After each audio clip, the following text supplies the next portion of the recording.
হে guys welcome another new videos. তো এই ভিডিওটা কিন্তু অনেক রিকোয়েস্টেড ভিডিও। তো সবাই বলছিলে দাদা একটু এক্সপিরিয়েন্স শেয়ার করো তোমার কীভাবে চাকরি পেলে। তো আজ কিন্তু অনেকের এক্সপিরিয়েন্স আমরা জানবো। এ একদম শুরুতে চাকরি পেয়েছে, একদম শুরুতে, আর এরা কিন্তু দুজন একটু বেশি বয়স করে চাকরি পেয়েছে। তো কার কি প্রবলেম, কার কি এক্সপিরিয়েন্স, সব কিছু কিন্তু প্রথমে শুনবো আমরা। আর সাথে আছে প্রকৃষ্ট মিত্র। ও আর তোমার একটা কথাই বলা, স্কিপ করবে না ভিডিওটা, একদম শুরু থেকে শেষ পর্যন্ত দেখতে থাকো। আশা করি তোমাদের চাকরি পাওয়ার লাইফে অনেকটা হেল্প হবে। তো চলো প্রথম দিয়ে শুরু করছি একটা ব্র্যান্ড নিউ ভিডিও। তো চলো আজকে ধামাকা হতে চলেছে, চলো।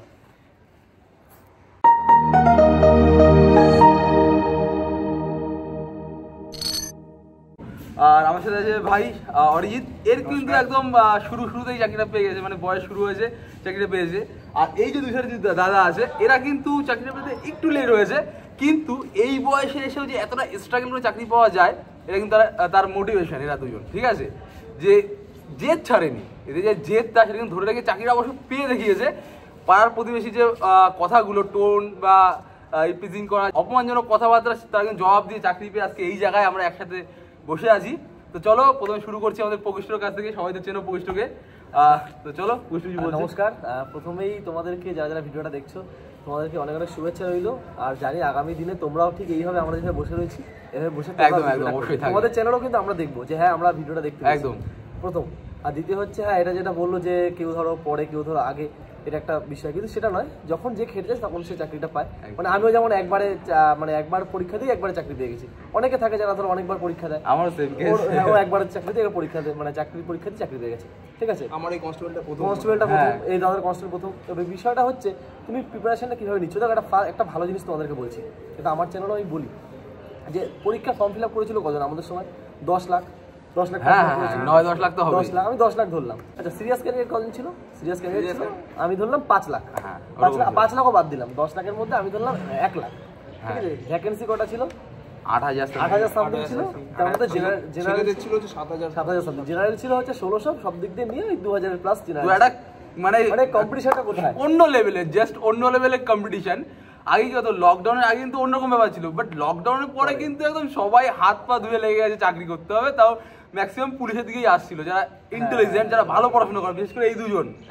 ঠিক আছে, এই বয়সে এরা কিন্তু প্রচুর এডুকেটেড। এই না এরা লেট করে পেয়েছে, মানে এরা কিন্তু অন্য লেভেলে পড়াশোনা করতো, বাধ্য হয়ে কিন্তু এখানে এসছে। তোমরা বুঝতে পারছো না? ঠিকই একটা জিনিস আমি বলবো, এই চাকরিটা করার জন্য কিন্তু তোমার পড়াশোনার পাশাপাশি ফিজিক্যাল ফিটনেসটা খুব দরকার।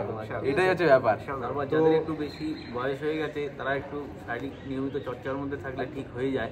একদম একটু ধরে রাখতে হবে, সবার সাথে মিলে রানটা করতে হবে এবং টাইমের মধ্যে ঢোকার একটা চেষ্টা করলে ঠিক হয়ে যায়। হ্যাঁ, তো চলো যেটা বলছিলাম যে কম্পিটিশন দেখো, কি 1 লাখ যদি পড়াশোনা করে, ভ্যাকেন্সি কিন্তু 8,000 থেকে 10,000। ঠিক আছে, 1 লাখ তো চাকরি পাবে না। চাকরি কারা পাবে? যারা শেষ পর্যন্ত ধরে রাখতে পারবে, লড়ে যেতে হবে। মানে দেখো, যদি বলো যে সেরকম ভাবে একদম, যদি বলে করে যে ও, যদি বলো ও বলে যে মাধ্যমিকে ও কম নাম্বার ছিল, ও নিজে বলে 270 নাম্বার মাধ্যমিকে ছিল। ও ছেলেটা চাকরি, সরকারি চাকরি পেয়েছে। তো দেখবে অনেক ছেলে রয়েছে, স্টার পাওয়া ছেলে রয়েছে, ভালো র্যাঙ্ক করা ছেলে রয়েছে। আমার নিজের বন্ধু বান্ধব রয়েছে চাকরি পেয়েছিলাম।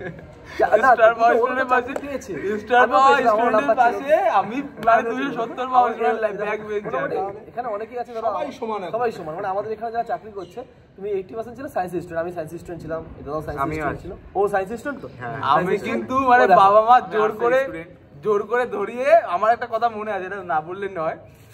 আমি যখন মাছ ধরছি, ঠিক আছে, আমি স্কুলে যাবো না, মাছ ধরছি, আমি গ্রামের ছেলে ভাই, সত্যি কথা বলছি, মাছ ধরছি। ঠিক আছে, কি করেছে বাবা, পিছন দিকে করে ধরেছে আমার, এরকম মানে যেরকম কি বলবো, কুকুরের গলা ধরে, ঠিক আছে, আমার সেরকম ধরেছে, ধরে 4 হাত বেঁধেছে, 2-3 নিয়ে এসেছিল, বেঁধে ভ্যানে তুলেছে, তুলে আমার স্কুলে নিয়ে গেছে, লোটা কম্পল ধরে নিয়ে চলে গেছে পড়তে। আর আমার মনে আছে সেই কথা আমি কোনোদিনও ভুলবো না। বাবা সেইভাবে নিয়ে আমার মাধ্যমিক পাস করিয়েছে, না হলে হয়তো চাকরি করা হতো না আমার। সেটাই, মানে তুমি পড়াশোনা আগে কি করেছো সেটা নয়, তুমি কম্পিটিশন লেভেলে এসে তুমি কি করছো সেটাই আসল বিষয়। তবে একটা জিনিস বলবো, রেগুলার চর্চার মধ্যে থাকতে হবে। যাই করো না কেন, যেটুকু করো, 1 ঘন্টা করো, 1/2 ঘন্টা করো, 10 মিনিট করো, মন দিয়ে করো, বাকি সময় এনজয় করো। আমরা এনজয় করেছি, সবসময় এনজয় করবো, এনজয়ের মধ্যে জিনিসটাকে নেবে। সিরিয়াস ভাবে নিলে কিন্তু হবে না। আর খুব মানে যেটুকু করবে সাফিসিয়েন্ট এফেক্টিভলি করবে, স্মার্ট ওয়ার্ক করবে। একদম একদম একদম। সব থেকে বড় কথা, এখানে মেধা কোনো ব্যাপার না। এই যে ছেলেটা 270 পেয়েছে কিন্তু চাকরি করছে, অনেকে আছে আরো বেশি নাম্বার পেয়েছে মাধ্যমিক উচ্চ মাধ্যমিক, কিন্তু তারা পায়নি। এখানে হচ্ছে নিয়মিত যে রেগুলার একটা প্র্যাকটিস করে যাবে, মাঠে বলো, ফিজিক্যালি বলো, আর লেখা পরীক্ষাতে বলো, পিলি, মেন্স, ভাইবা সব কিছুতে নিয়মিত একটা প্র্যাকটিসের মধ্যে থাকলে তার একটা সাকসেস একটা না একটাতে আসবেই, একদম এটুকু আমরা বলতে পারি। এবার চলে যাবো ভাই অরিজিতের কাছে। অরিজিৎ জি বলো তোমার এক্সপেরিয়েন্সটা। 2021 সালে আমি কমপ্লিট করলাম গ্র্যাজুয়েশন। আর তোমরা যারা পরীক্ষা নিয়মিত দাও তারা জানো যে এই নোটিফিকেশান যেটা আমরা চাকরি পেয়েছি এটা সে বছরই বেরিয়েছিল। তো আমার টার্গেট ছিল না এখানে আসার, আমার টার্গেট ছিল একটু এসএসসির দিকে যাওয়া, সিএইচএস বা সিজিএল। তো যখন এটা বেরোলো এবং সেই সময় সবে লকডাউনটা সবে শেষ হয়েছে, আবার সেকেন্ড একটা ভাইরাসটা আসছে, সেই সময় ভাবলাম যে আমাকে একটা কিছু চাকরি পেতেই হবে। এবং আমি 3 বছর আমার কলেজে যখন আমি পড়তাম তখন আমি কম্বাইন কোথাও পড়তাম না, নিজেই বাড়িতে পড়তাম। তো তারপর নিজে প্রথমত আমি নিজে প্রচুর শরীরচর্চাটা নিজে করতাম, রোজ সকালে মাঠে যেতাম। এবং আমি খুব রোগা ছিলাম তখন, এবং আমাকে মানে কটূক্তি করতো যে এই ফিগার নিয়ে বা এই চেহারা নিয়ে সম্ভব না কখনো বা কিছু। তো আমি কারো কথা শুনতাম না, আমি নিজের মতো প্র্যাকটিস করতাম, করে চলে আসতাম। এটা কিন্তু একটা বড় বিষয়, মানে এখানে এই চেহারাতেও হয়, এই চেহারাতেও হয় একদম। না আমি যখন মার্ক করি তখন আমার 6 প্যাক অ্যাবস ছিল, সিরিয়াসলি বলছি, এখন দেখলে তো বুঝতে পারবে না, আমি খুবই রোগা ছিলাম বাট মোটা হয়ে গেছি। তো ভাইয়ের কথাটা শেষ হয়নি, ভাই বলো। তো তারপর দেখতে দেখতে আমার গ্র্যাজুয়েশন শেষ হয়ে গেল।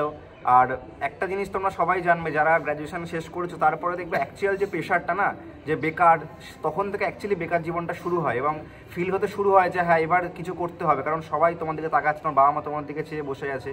তো সেই সময় আমি ফিল করতে পারলাম যে না, নিজের পায়ে দাঁড়াতে হবে, এবার অনেকটা সময় হয়ে গেছে। মেইনস যে পরীক্ষাটা, যেটা হচ্ছে সব থেকে বলতে পারো one of the most important step এই পরীক্ষায়, কারণ ওটাই তুমি যত স্কোর করতে হয় তত তোমার বেশি লাভ হবে ডাব্লিউবির জন্য। আমাদের প্রতিটা ধাপই কিন্তু খুবই গুরুত্বপূর্ণ, কারণ একটাই পাস না করলে আমি নেক্সট যেতে পারবো না। বাট সব থেকে যেটা ইম্পর্টেন্ট, এগুলো তাও কোনো মতে তুমি পাস করতে পারবে। আমরা গ্রামের ছেলে কম বেশি শারীরিক চর্চা করি, দৌড়াতে পারবো, ঠিক আছে, কম বেশি প্লেটা পাস করে, মেইনটা কিন্তু একটা ইম্পর্টেন্ট পার্ট। ভাই বলো। তো মেন্সের জন্য আমি বলবো, আমার কিন্তু এটা প্রথম ফার্স্ট পরীক্ষা, আমার জীবনের প্রথম ডাব্লিউবি পরীক্ষা এবং আমার জীবনের প্রথম সরকারি চাকরি পরীক্ষা, ঠিক আছে, তার আগে আমি কোনো পরীক্ষা দেইনি। আমারও সেম। তো স্মার্টভাবে পড়তে হবে, ঠিক আছে, সবাই পড়ে, দিনে কেউ 8 ঘন্টা 10 ঘন্টা করেও পড়ে, আবার কেউ 2 ঘন্টা করে পড়ে চাকরি পেয়ে যায়। তো স্মার্টভাবে পড়তে হবে। আর আমি বলবো যে যেটুখানি টাইম পড়ো, যেটা দাদা বাসুদা বললো যে যেটুখানি পড়ো মেহনত দিয়ে পড়ো, হ্যাঁ, যেটুখানি 1 ঘন্টা পড়লো 1 ঘন্টা ভালো করে পড়ো। তো চলো এবার আমাদের দাদা সুরজিৎ দা কিছু এক্সপিরিয়েন্স শেয়ার করবে। আমি বলি স্পেশালি কি হয়, অ্যাকচুয়াল যারা একটু কম বয়সী আছি আমরা, তাদের কিন্তু দৌড়ানো ইজি হয়ে যায়। বাট যারা একটু সিনিয়র, মানে অন্য চাকরি জন্য খাটছিল, বাধ্য হয়ে এই লাইনে আসতে বাধ্য হয়েছে, তারা একটু হাই লেভেলের পড়াশুনো, মানে হাই লেভেলের পড়াশুনো করতো হাই লেভেলের চাকরি পাওয়ার জন্য, বাট বাধ্য হয়ে কিছু করার নেই এই লাইনে চলে এসছে। কিন্তু তারা কিন্তু দৌড়ানোটা খুব, মানে পিএমটি পিইটি মাঠটা খুবই হার্ডলিভাবে, মানে খুব কষ্ট করে পাস করেছে। তো সেই রকম একটা এক্সপিরিয়েন্স শুনে নেবো আমরা। আমি প্রথমে বলবো, দেখো যাদের গ্র্যাজুয়েশন পাস করে যারা 22-23 বছর বয়স, আর যারা 25-26 বছর বয়স থাকে, একটা বয়স বাড়ার সঙ্গে সঙ্গে একটা মেন্টাল চাপও বাড়তে থাকে। তা আমি তাদের বলছি 25-26 হয়ে গেছে যারা, তারা মেন্টাল ডিপ্রেশনে চলে যাওয়ার সময় বেকার, কী করবো, জীবনে কী হবে, কীভাবে সেটেল হবো, নানা রকম থাকে। তা আমি বলবো ওসব অনেকে অনেক রকম কটূক্তি নানা রকম কথা বলবে, ওসবে কোনো কান দেবে না। মোটামুটি একটা পড়াশোনার মধ্যে চাকরি পেতে হবে এই ইন্টেনশন নিয়েই তুমি লেগে থাকো। তুমি নিয়মিত প্র্যাকটিস করো। যাদের রান মোটে উঠতে চায় না, একটু শরীর ভারী বুড়ি হয়ে গেছে বা একটু বয়সের সাথে, তারা প্রথমে বেশি চাপ নেওয়ার দরকার নেই, প্রথমে স্লো ফাস্ট দেবে। ধরো আমি 300 মিটারের ট্র্যাক আমি প্রতিদিন 10 পাক করে দেবো, এই টার্গেট নিয়ে যাবে। টার্গেট নিয়ে এবার প্রথম 3 পাক মিডিয়াম দৌড়ালাম, তারপরে পাকটা একটু আস্তে দৌড়াবো, তারপরে 2 পাক আবার, মানে নিয়মিত শরীরচর্চা করতে হবে। আর এই বিষয়টা কথা বলে দিই, এই দৌড় নিয়ে একটা কথা বলে দিই, এই রিলেটেড তোমরা কিভাবে মাঠ পাস করবে এই রিলেটেড কিন্তু একটা ভিডিও অলরেডি আমার চ্যানেলে দেওয়া আছে। তো অবশ্যই গিয়ে ওটা ওয়াচ করতে পারো, আমি আই বাটনে লিঙ্ক দিয়ে দিচ্ছি, তো অবশ্যই ওয়াচ করবে, তাহলে কিন্তু তোমাদের দৌড় নিয়ে কোনো সমস্যা হবে না। এবার আমার সাথে বাসুদা আছে, বাসুদা সবার প্রিয় বাসুদা। তো বাসুদা কিছু এক্সপিরিয়েন্স শেয়ার করছে চাকরি পাওয়ার জন্য। দেখো, প্রথমত আমি একটা টেকনিক্যাল ব্যাকগ্রাউন্ডের স্টুডেন্ট, ঠিক আছে, এখানে অনেক ভিউয়ার্স আছে যারা টেকনিক্যাল, তো টেকনিক্যাল হঠাৎ অনেক কনস্টেবল, এটা সবার মনে প্রথম প্রশ্ন আসবে, একদম একদম, ঠিক আছে। তো আমি বলি, আমি 2019 সালের পর থেকে নর্মালি বিভিন্ন টেকনিক্যাল জব চেষ্টা করি।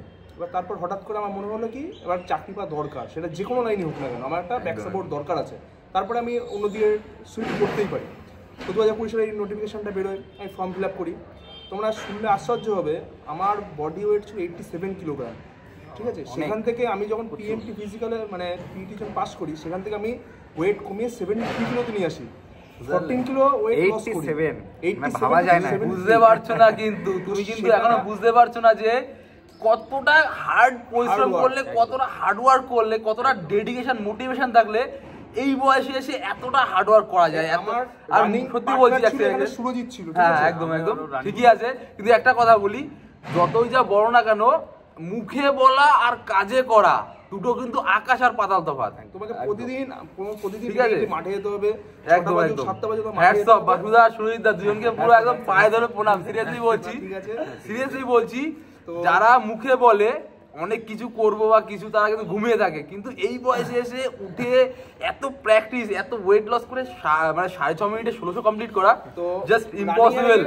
অবশ্যই টেনশন ছিল, মাঠে আমার কখনোই প্রথম দিকে হতো না 6.5 পাস করবো কিনা জানি না।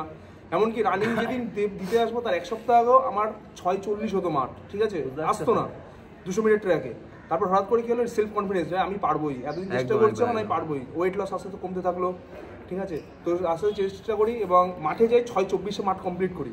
তারপর সেলফ কনফিডেন্স চলে আসলো, সবার জন্য পাস করতেই হবে। তো মেস্টার হিসেবে প্রিপারেশন নিলাম, পড়াশোনা করলাম, ইন্টারভিউ গাইডেন্স নিলাম, তো শেষ পর্যন্ত এখন সকলের সঙ্গে এখানে ট্রেনিং করছি। একদম একটা সামনের চেষ্টা আছে এখান থেকে হয়তো কোনো বড় জায়গায় যাওয়ার বা কিছু করার, এবং এটা আমাদের সবারই আছে, সবারই একটা চেষ্টা আছে, আমি বাদে না আমি বাদে সবারই বলতে থাকি যে ওই যে লাস্ট তোমরা যে 8টা পাক দৌড়চ্ছ তো, 200 মিটারে 8টা পাক আর 400 মিটার 4টে পাক, ওই লাস্ট যে পাকটা থাকছে না, লাস্ট একটা কি 2টো পাক, সেই পাকটা তোমার কিন্তু লাইফ সেট করে দেবে। বাবা মায়ের নাম করে মনে করবে, বাবা মায়ের জন্য এইবার একটা আমি কথা বলি, আমার এই সবার মধ্যে থেকে আমার পড়াশোনার এক্সপিরিয়েন্স সব থেকে কম। কারণ কি, আমি জানো আগে ইউটিউব লাইনে ছিলাম, অন্য একটা ইউটিউব চ্যানেলের সাথে জড়িত ছিলাম প্রায় 4-5 বছর। তো সেখানে অ্যাক্সিডেন্টলি এখানে আমি এসেছি। আমি এখানে একটু ইন্টারাপ্ট করছি, মানে নায়ক ছিল, মানে আমি যখন মানে অনেক চ্যানেলে দেখা হতো, টিভিতে মুভিতে অভিনয় করতো, মানে আমি যখন প্রথম এর আগে দেখেছি মানে, এবং মানে আমি যখন শুনেছি ওর স্টোরি, আমি মানে বলবো যে ওর থেকে ভালো মানে মোটিভেশন, মানে যদি মোটিভেশন নিতে হয়, আমার মনে হয় যে ওর কাছে যে স্টোরিটা আছে না, মানে এই স্টোরিটা কি বলবো, মানে প্রচুর ভালো মোটিভেশন তোমাদের অনেককে দিতে পারবে। হ্যাঁ, মানে আমি যেভাবে চিনতাম ছোটবেলা থেকে দেখেছি, মানে ও যে ব্যাকগ্রাউন্ড থেকে বিলং করতো বা যেখান থেকে এই জায়গায় যে আসতে পারে, এটা একটা মানে অভাবনীয়। কিন্তু মিষ্টিটা খাইয়ে এসেছিল, সেটা ভিডিওটা আমি আইবারে দিয়ে দিচ্ছি, অনেকেই দেখেছে, অনেকেই কমেন্ট করেছে, তো ঠিক আছে আইবারে দিয়েছি, তোমরা দেখে নিও। আর একটা কথা, আমার এক্সপিরিয়েন্স কম, তবু আমি যেগুলো ফলো করি সেটা 2-1টা কথা বলি। সবাই কিন্তু বেশি করে মক টেস্ট দেওয়ার চেষ্টা করবে, কারণ কি টাইম ম্যানেজমেন্টটা কিন্তু একদম একটা বিশাল ভাইটাল জিনিস। কারণ মেইনস পরীক্ষায় অনেকে কিন্তু ভালো পড়াশোনা করে, ভালো সবকিছুই পারে, বাট পরীক্ষার হলের যে এনভায়রনমেন্ট, ওখানে টাইম ম্যানেজমেন্ট বিশাল ফ্যাক্টর করে। একটা সেকেন্ডের শুনতাম স্মার্ট স্টাডি, তার মধ্যে কিন্তু মক টেস্ট একটা মারাত্মক গুরুত্বপূর্ণ জিনিস। মক টেস্ট দেওয়া কিন্তু মারাত্মক স্মার্ট। আর ইন্টারভিউর আগে অ্যাপিয়ারেন্সটা সবসময় আউটলুক যেটা, সেটা সবথেকে বেশি ফলো আপ করবে। যেটা তুমি মক টেস্ট দিচ্ছ ওটা কিন্তু তুমি সলভ করবে, ওটা দিয়ে দেখলে কত পাচ্ছ, তারপরে সলভ করলে। আর সবসময়ের জন্য যে গোল যে মার্কিং পেজগুলো পাবে তুমি, সেগুলোতেই ওই মার্কশিট, ওগুলোই কিন্তু অবশ্যই করবে। আর একটা কথা, পড়াশুনো করার সময় বা মাঠে দৌড়ানোর সময়, দুটো সময় এটা প্রচুর আমি ফলো করেছি, আমি অলওয়েজ করেছি, একবার নিজের মা বাবার মুখটা মনে করবে, একদম যে নিজের মা বাবা তোমার দিকে তাকিয়ে বলবে, যখনই পারছো না তখন এটা মনে করবে আরামসে, যে ছেলেটা আজকে আমাদের জন্য খাটছে, আমার ফ্যামিলির জন্য খাটছে, আর তুমি সেইখানে দাঁড়িয়ে মাঠে গিয়ে আড্ডা মারছো, পড়াশোনা করতে বসে হোয়াটসঅ্যাপ পাবজি খেলছো। তো এটা কিন্তু ফার্স্ট অফ অল তোমার সাইডে সরাতে হবে, নাহলে কিন্তু চাকরি পাওয়া টাফ হয়ে যায় তোমার। হ্যাঁ, এখানে রিয়েল পাবজি খেলবে পুরো একদম AK-47, তারপরে কি বলবো সব রকম রাইফেল আমরা চালিয়েছি, তারপরে 100 রাউন্ড চালিয়েছি, সবাই একদম দিল খুশ, 150 রাউন্ড একদম লাইভ পাবজি ফ্রি ফায়ার সব এখানেই খেলতে পারবে। শুনিতে কিছুটা বলবে করে মক টেস্ট দিলে হয় কি, টাইম ম্যানেজমেন্ট তো একটা ব্যাপার থাকেই, তাছাড়া নিজের প্রিপারেশনটা এগোচ্ছে না পিছিয়ে পড়ছে, হ্যাঁ একদম এক জায়গায় দাঁড়িয়ে গেল প্রিপারেশনটা, এইটা খুব ভালোভাবে নিজে তুমি কোন জায়গায় আছো তুমি ফিল করতে পারবে যে আমি কোন জায়গায় আছি পজিশন। যেমন আমি মক টেস্ট দিয়েছিলাম, আমি মক টেস্টে যা নাম্বার পেয়েছি গড়পড়তা মেনে গিয়েও ঠিক। তবে আমি একটা কথা বলবো, এই যে সুরজিৎ ছিল, ওর সময় পড়াশোনা করেছি, ও খুব হার্ড ওয়ার্কিং ছিল, আর আমি খুব মানে আমি স্মার্ট ওয়ার্ক বলতে, আমি যেটুকু দরকার আমি সেটুকু পড়তাম, কিন্তু ও খুব হার্ড ওয়ার্কিং ছিল হিসাবে পড়াশোনা করতো। সুতরাং এখানে মেধাও কাজ করবে না, তোমাকে পড়তে হবে, পড়াশোনা করতে হবে। হ্যাঁ, যে রেগুলারলি মেনটেন করতে হবে। তুমি যে একদিন 10 ঘন্টা পড়লা, পরের দিন পড়লাই না, এটা করা যাবে না। আমি রেগুলার 1 ঘন্টা বললে রেগুলার 1 ঘন্টা পড়বো, আর পুরো ডেডিকেশনের সাথে পুরো ফোকাসটা ওখানেই থাকবে। আমার কথা বলতে মাঝে মাঝে একটু পুরনো পড়া রিভিশন হ্যাঁ, করবে, আর সবসময় চর্চা আমি বলবো যে স্মার্ট ওয়ার্ক তুমি তখনই করতে পারবে যখন তোমার রিসার্চ খুব ভালো থাকবে, একদম। তুমি জানবে যে কোথায় কিভাবে হয় বা কোন প্রশ্ন কিভাবে পড়লে হয়। তো স্মার্ট ওয়ার্ক যারা করে না তাদের রিসার্চটা প্রচন্ড ভালো হয়, তাই জন্য তারা করতে পারে। ঠিক আছে, তো চলো, অনেকটা বড় ভিডিও বানিয়ে ফেললাম। তো আড্ডা মারতে মারতে বোঝাই যায় না যে কত সময় চলে গেছে। তো এখনো বলতে গেলে আরো এক্সপিরিয়েন্স প্রচুর রয়েছে, যেগুলো আরো এক সময় সাথে শেয়ার করবো। এখানে 1300 ছেলে ট্রেনিং করছে, 1300 উপরে ছেলে, তাদের প্রত্যেকে আলাদা আলাদা স্টোরি আছে। সবারই নিজের লাইফে হিরো, সবার নিজের লাইফে হিরো। তোমরাও পারবে, তোমরাও এরকম একটা এক্সপেরিয়েন্স শেয়ার করতে পারবে। আসো এখানে। তো যাই হোক, ট্রেনিং করবে। একটাই কথা বলার, তো আমি বেসিক্যালি এই ধরনের ভিডিও বানাই না। তো ভালো লাগলে একটা লাইক করে দিও, একটা কমেন্ট করে দিও, আর যারা প্রিপারেশন নিচ্ছ সবার সাথে শেয়ার করে দিও, আর ফ্যামিলির সাথে শেয়ার করতে পারো। আর যদি আরো এই ধরনের ভিডিও চাও বা নেক্সট তোমরা কি ধরনের ভিডিও দেখতে চাইছো সেগুলো অবশ্যই কমেন্ট করে জানাও। তো চলো, টাটা, বাই বাই, আবার দেখা হচ্ছে নেক্সট ভিডিওতে। টাটা, জয় হিন্দ। জয় হিন্দ।